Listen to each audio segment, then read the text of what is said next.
بسم اللہ الرحمن الرحیم۔ اللہ کے نام سے شروع جو نہایت مہربان رحم والا۔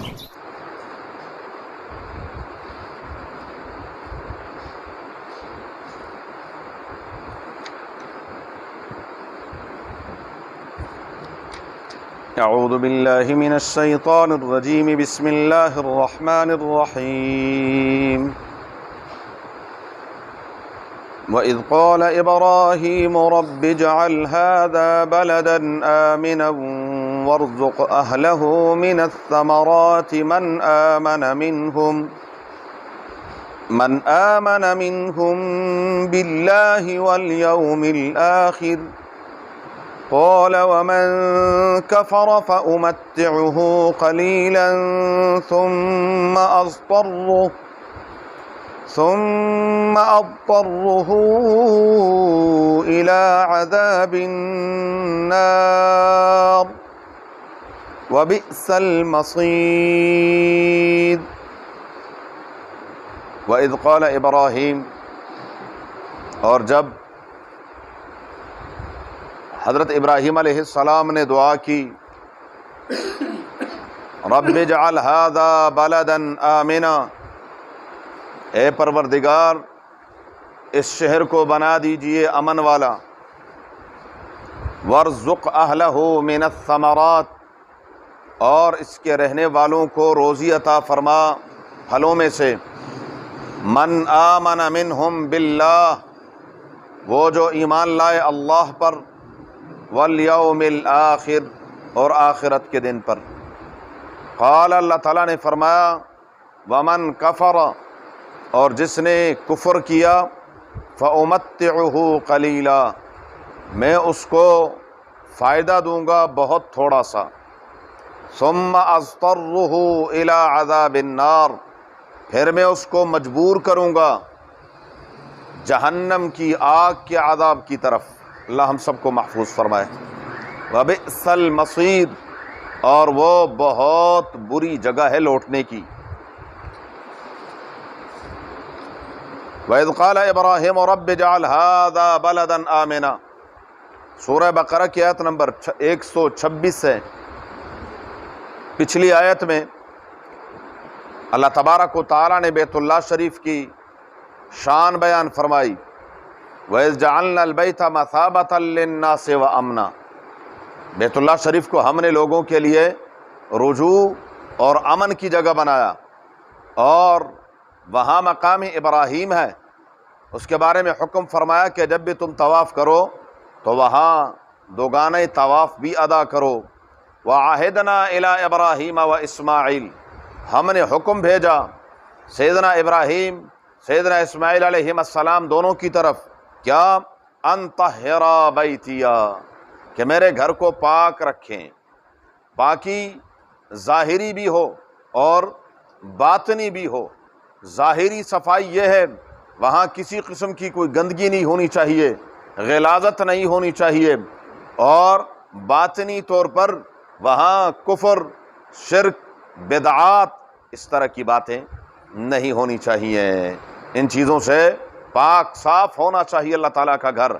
اور بیتیہ سے یہ معلوم ہوا کہ اللہ تعالیٰ کے جتنے بھی گھر ہیں، تمام مساجد کا حکم یہ ہے کہ ان مساجد کو پاک صاف رکھو، ان میں پاکی کا خاص طور پر خیال رکھنا چاہیے، کیونکہ یہ اللہ کے گھر ہیں، اور اس میں حتی الوسع کوشش کرنی چاہیے۔ یہاں تک فقہاء نے لکھا ہے کہ گھر کے اندر جو آپ نے کونا مختص کیا ہوتا ہے نماز کے لیے، اس کا بھی بڑا خیال رکھو کہ وہاں پر بھی اللہ تبارک و تعالیٰ کی عبادت کی جاتی ہے۔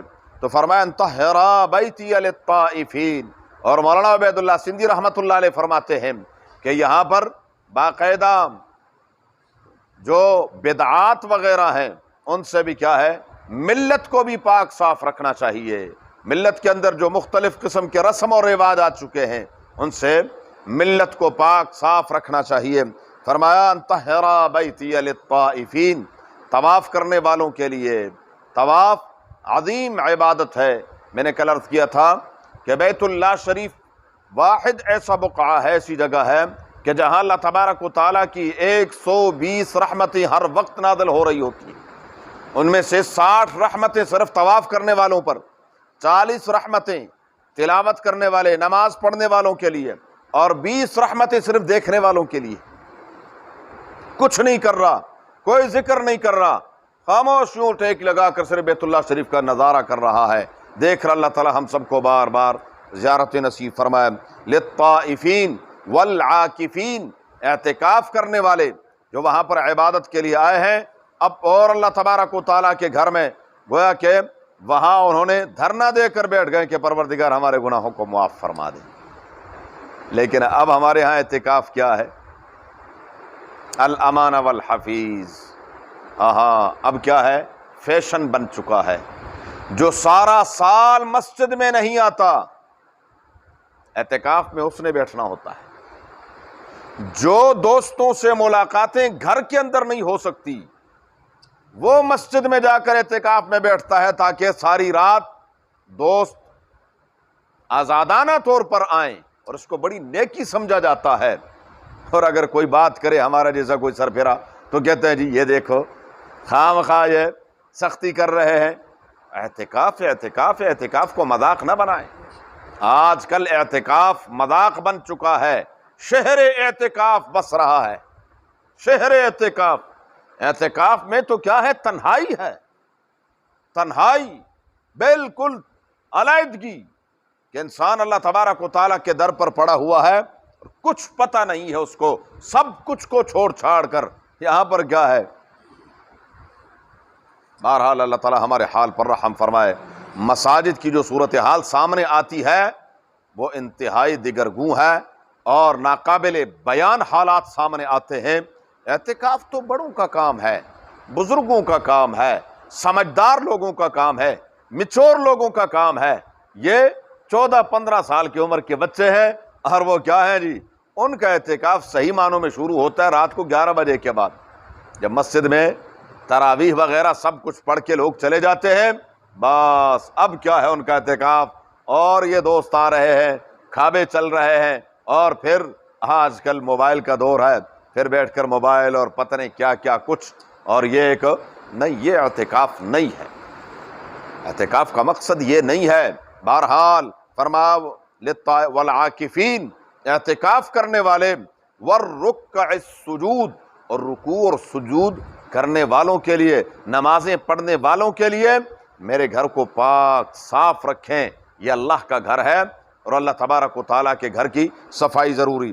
وَإِذْ قَالَ ابراہیم، اور جب ابراہیم علیہ السلام نے دعا مانگی اللہ تبارک و تعالیٰ سے، کچھ چیزیں ہیں کہ ان کی ابتدا مفسرین نے لکھا ہے کہ ابراہیم علیہ السلام سے ہوئی۔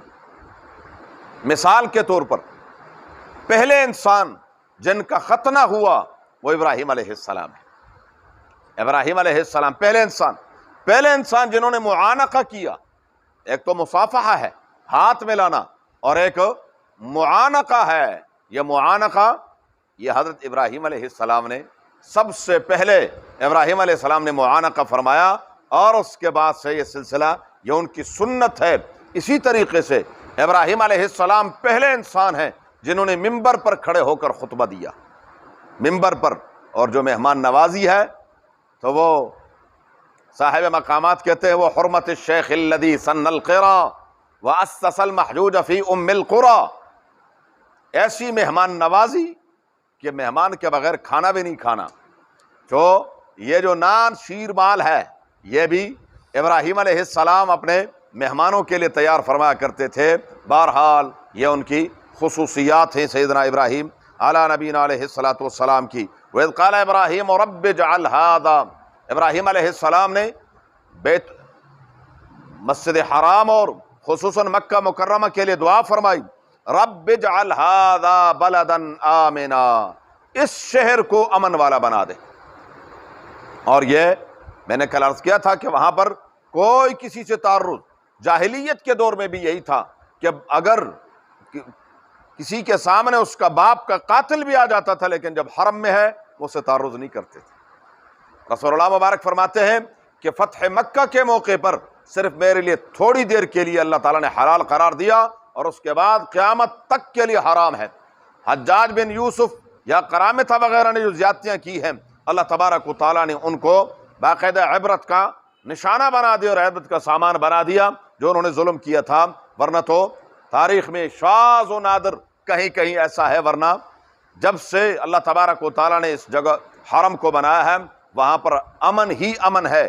ورزق، یہاں تک کہ وہاں جانور کو بھی کچھ نہیں کہہ سکتے، اور جانوروں کو بھی پتہ ہے کہ ہمیں یہاں پر کیا ہے، ہم یہاں محفوظ ہیں، وہ بھی لوگوں سے ایسے نہیں ڈرتے جیسے عام جانور ڈرتے ہیں۔ وہاں پر اللہ تبارک و تعالیٰ نے ان کو بھی ورزق اہلہ من الثمرات، اور اس شہر والوں کو پروردگار روزی عطا فرما، پھلوں میں سے روزی عطا فرما۔ اور یہ اللہ اکبر، ابراہیم علیہ السلام یہ بھی دعا کر سکتے تھے کہ پروردگار مکہ مکرمہ کو لالہزار بنا دے کہ ہر طرف کیا ہوں، چشمے ہوں، اور یہاں پر سبزہ ہی سبزہ ہو اور بہترین باغات ہوں اور کچھ ہوں۔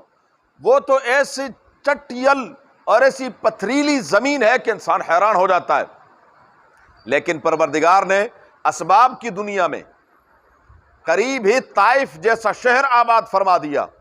طائف ایسی جگہ ہے کہ وہاں اللہ تعالیٰ نے پھلوں کی ایسی فراوانی فرما دی ہے، ایسی زرخیز زمین ہے کہ ہر قسم کے پھلوں وہاں پر پیدا ہوتے ہیں۔ اور یہ ہے کہ پوری دنیا سے جہاں بھی پھل ہوگا، بہترین پھل سب سے پہلے مکہ مکرمہ پہنچے گا۔ کیلا آپ کے رحیم یار خان کا ہوگا، لیکن ملے گا آپ کو مکہ مکرمہ میں، یہاں وہ کیلا آپ نہیں کھا سکتے۔ جی ہاں، مالٹا آپ کا ہوگا، آپ کے پاکستان، اور مختلف قسم کے پھل یہ آپ کے پاکستان کے ہوں گے، لیکن اس میں جو اعلیٰ ہوگا وہ آپ کو پاکستان میں نہیں ملے گا، وہاں ملے گا۔ بلکہ ایک عالم نے بڑا عجیب جملہ فرمایا وہی کیلا ہے آپ یہاں پاکستان میں کھاتے ہیں لیکن اس کا وہ ذائقہ نہیں ہے۔ فرمایا ہاں، جو مکہ مکرمہ میں پھل ملتا ہے اس میں ابراہیم علیہ السلام کی دعا کا رس ملا ہوا ہوتا ہے، یہاں پاکستان میں وہ رس کہاں سے آئے؟ یہ ذائقہ پروردگار نے ان کی دعا کی برکت سے عطا فرما دیا ہے۔ تو فرمایا کہ یہ نہیں کہ یہاں پر یہ میری اولاد جو ہے وہ کھیتی باڑی کرنے لگ جائے اور باغات، اور یہ کوئی آسان کام تھوڑی ہے، نہیں، ان کا مقصد تو کیا ہے، لیقیموا الصلاۃ ہے، نماز پڑھنا، اللہ کے گھر کو آباد کرنا ہے، اور رزق کا، روزی کا ذریعہ اللہ تبارک و تعالیٰ نے یہ بنا دیا کہ دنیا میں جہاں کہیں بھی اچھی سی اچھی چیز ہوگی وہ سب سے پہلے حرمین میں پہنچے گی۔ لیکن کس کے لیے؟ من آمن منہم باللہ والیوم الآخر، کیونکہ پچھلی آیت میں گزر چکا ہے، جب ابراہیم علیہ السلام نے، اللہ تعالیٰ نے امتحانات میں کامیابی عطا فرمائی تو فرمایا کہ میں نے آپ کو اس کے نتیجے میں جو خلعت عطا فرمانی ہے وہ یہ ہے کہ انی جاعلک للناس اماما، انسانیت کے لیے میں نے آپ کو پیشوا بنانا ہے۔ تو ابراہیم علیہ السلام نے فوراً فرمایا پروردگار میری اولاد کا کیا بنے گا؟ اللہ نے فرمایا ظالموں سے میرا کوئی وعدہ نہیں ہے۔ تو اس آیت میں فوراً فرما دیا کہ نہیں، یہ میری دعا میری سب اولاد کے لیے نہیں ہے، من آمن منہم باللہ والیوم الآخر، ان میں سے جو ایمان والے ہیں اللہ وحدہ لا شریک پر اور آخرت کے دن پر۔ قال، اللہ تعالیٰ نے فرمایا ہاں، ومن کفر، جس نے کفر کیا تو دنیاوی اعتبار سے اس کو بھی نواز دوں گا، فأمتعہ قلیلا، اس کو فائدہ پہنچاؤں گا، لیکن کیا؟ تھوڑا سا۔ دنیا کی زندگی کیا ہے؟ 60-70 سال کی زندگی کیا ہے؟ ان بزرگوں سے پوچھیں، ہو گئے، کل تو ہم بچے تھے کھیل رہے تھے، ان کی کیا عمر ہے؟ عمر تو حضرت نوح علیہ السلام کی تھی۔ نوح علیہ السلام نے 950 سال تو صرف تبلیغ کی ہے، سب سے کم عمر 1050 سال لکھی ہے، ورنہ 1600 سال بھی ان کی عمر لکھی گئی ہے۔ بہرحال جب آخری وقت آیا اور حضرت اسرائیل علیہ السلام نے پوچھا کہ لمبی عمر پائی آپ نے، کیسے پایا؟ فرمایا نوح کو اتنا پتا ہے، ایک دروازے سے ایسا دوسرے دروازے سے جا رہا ہوں۔ تو جب 950 سال اور 1050 سال ایسی لگ رہی ہے تو پھر 60-70 سال کی کیا ویلیو؟ فَأُمَتِّعُهُ قَلِيلًا، تھوڑا سا فائدہ پہنچاؤں گا، اصل فائدہ تو آخرت کا ہے۔ اللہ تعالی ہم سب کو نصیب فرمائے۔ فرمایا ثُمَّ اسْتَرُّهُ إِلَىٰ عَذَابِ النَّارِ، دنیا میں تو تھوڑا سا فائدہ پہنچاؤں گا، لیکن آخرت میں وہ بچ نہیں سکیں گے، اور ان کو پھر میں مجبور کر دوں گا، وہ مضطر ہو کر، مجبور ہو کر وہ جہنم کی آگ کا حصہ بنیں گے۔ وَبِئْسَ الْمَصِيرُ، اور وہ بہت بری جگہ ہے لوٹنے کی۔ اللہ تعالی ہم سب کو محفوظ فرمائے۔ وَإِذْ يَرْفَعُ إِبْرَاهِيمُ الْقَوَاعِدَ، بیت اللہ شریف کی تعمیر کا ذکر ہے انشاءاللہ زندگی رہی تو۔ اللہم صلی علی محمد وعلی آل محمد کما صلیت علی ابراہیم وعلی آل ابراہیم انک حمید مجید۔ اللہم بارک علی محمد وعلی آل محمد کما بارکت علی ابراہیم وعلی آل ابراہیم انک حمید مجید۔ اللہم ارحمنا بالقرآن العظیم، اللہم ارحمنا بالقرآن العظیم، اللہم ارحمنا بالقرآن العظیم واجعلہ لنا اماما ونورا وہدا ورحمة یا رب العالمین۔ اللہم ذکرنا منہ ما نسینا وعلمنا منہ ما جہلنا وارزقنا تلاوته آناء اللیل واطراف النہار واجعلہ لنا حجة یا رب العالمین۔ اللہم نور قلوبنا بالقرآن وزین اخلاقنا بالقرآن ونجنا من النار بالقرآن وادخلنا الجنة بالقرآن۔ اللہم حصل مرادنا ويسر امورنا، اللہم حصل مرادنا ويسر امورنا، اللہم حصل مرادنا ويسر امورنا بجاہ حبیبک المصطفى ونبیک المرتضى صلی اللہ علیہ وآلہ واصحابہ اجمعین برحمتک یا ارحم الراحمین۔ جزاکم اللہ۔